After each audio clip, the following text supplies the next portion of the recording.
ये किसने कहा आपसे आंधी के साथ हूं? ये किसने कहा आपसे आंधी के साथ हूं? मैं गोडसे के दौर में गांधी के साथ हूं।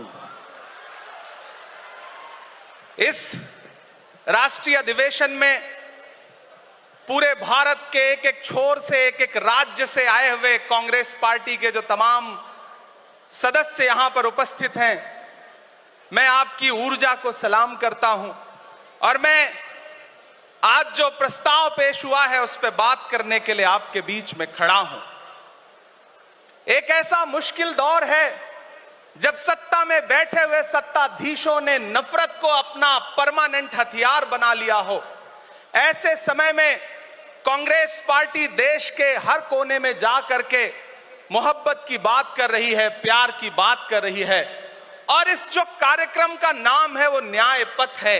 न्याय पथ यानी कि इंसाफ का रास्ता, और उस इंसाफ के रास्ते पर अपने अतीत की विरासत को संभाल करके, संजो करके लेके चलता हुआ एक ऐसा न्याय का योद्धा जिसका नाम राहुल गांधी है, जो हम सब के लिए प्रेरणा का स्रोत है। मैं गुजरात में खड़ा हूं, जो महात्मा गांधी का गुजरात है, जो सरदार वल्लभ भाई पटेल का गुजरात है। तो मैं इस गुजरात में खड़ा होकर के अपने अतीत और अपने वर्तमान को मिलाता हूं तो मैं ये महसूस करता हूं और फख्र से सोचता हूं कि मैं वो हूं, मैं कांग्रेस का अदना सा एक वो सिपाही हूं जिसकी जड़ें जाकर के महात्मा गांधी से मिलती हैं और जिसके कदम जाकर के राहुल गांधी से मिलते हैं। मैं सौभाग्यशाली हूं कि मैं कांग्रेस पार्टी का एक अदना सा सिपाही हूं।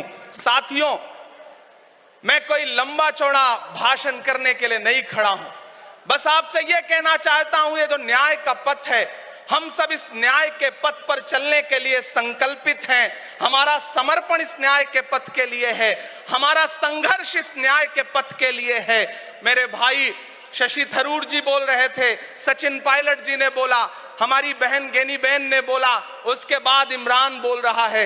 इन चार नामों में ही आप ये पाएंगे कि उत्तर से लेकर के, दक्षिण से लेकर के, गुजरात से लेकर उत्तर प्रदेश तक कांग्रेस यही तो है। कांग्रेस यही तो है, देश को समेटने और एकजुट करने का नाम कांग्रेस है। मुझे याद है कि जब कन्याकुमारी के साहिल पर खड़े होकर के, समंदर के साहिल पर खड़े होकर के हमारे नेता राहुल गांधी जी ने कहा था कि मैं 4000 किलोमीटर चलूंगा, एक नारा लगाऊंगा, नफरत छोड़ो भारत जोड़ो। हम सारे लोग उनके कंधे से कंधा मिला करके, उनके कदम से कदम मिला करके 4000 किलोमीटर चलते रहे। मैंने देखे हैं राहुल गांधी जी के पांव के छाले, मैंने देखा है उनका बहता हुआ पसीना।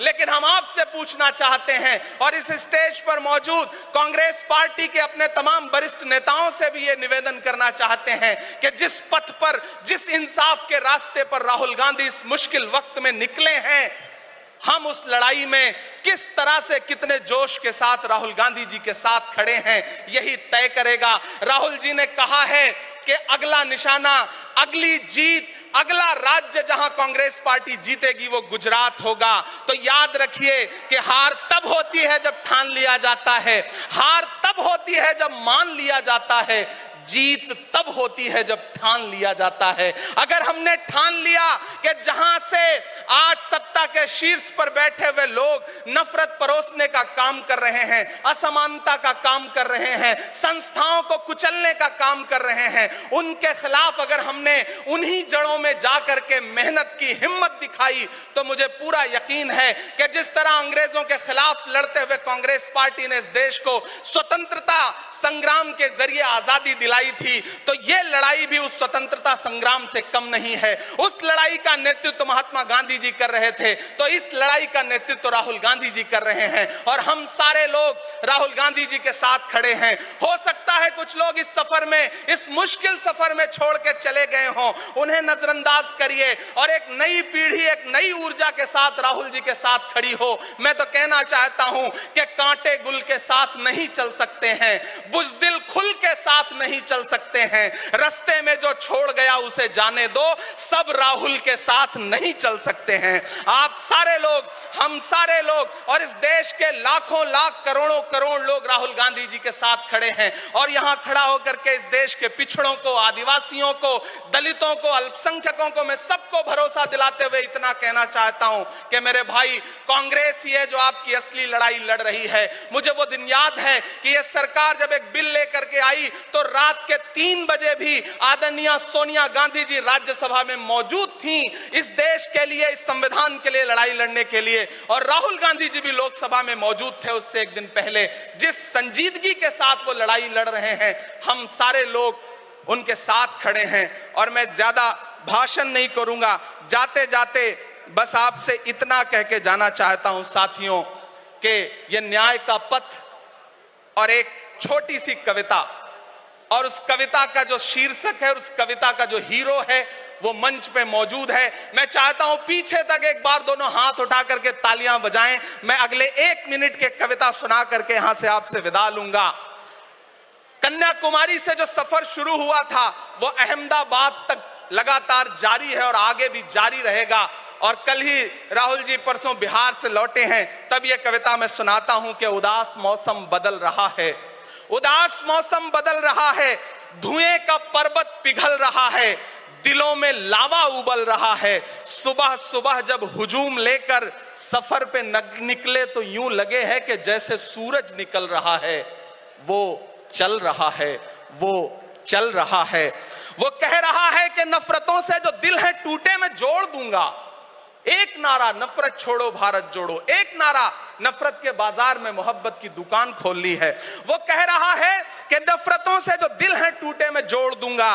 वो कह रहा है हर एक दरिया हर एक तूफान को मोड़ दूंगा। सुनो सितमगर न समझो डर कर मैं अपने लोगों को छोड़ दूंगा। सितम की गर्दन मरोड़ दूंगा। सितमगरों की हर एक ख्वाहिश हर एक साजिश कुचल रहा है। वो चल रहा है, वो चल रहा है। अंतिम पंक्तियां पढ़ता हूं कि जमाने भर की तमाम माओं ने हाथ उठाकर दुआएं दी हैं।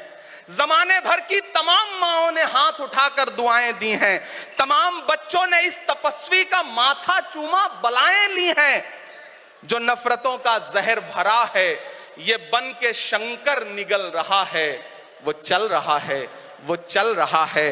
मोहब्बतों की किताब लेकर लबों पे अपने गुलाब लेकर, मोहब्बतों की किताब लेकर लबों पे अपने गुलाब लेकर, सुनहरे रंगों का ख्वाब लेकर वो आया है इंकलाब लेकर।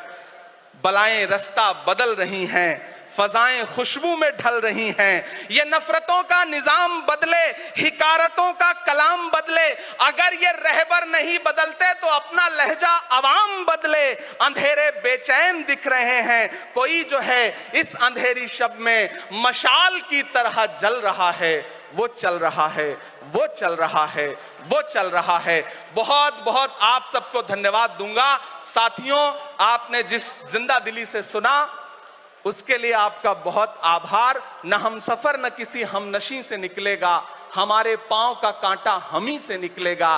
वतन की रेत मुझे एड़ियां रगड़ने दे, मुझे यकीन है पानी यहीं से निकलेगा। बहुत बहुत शुक्रिया।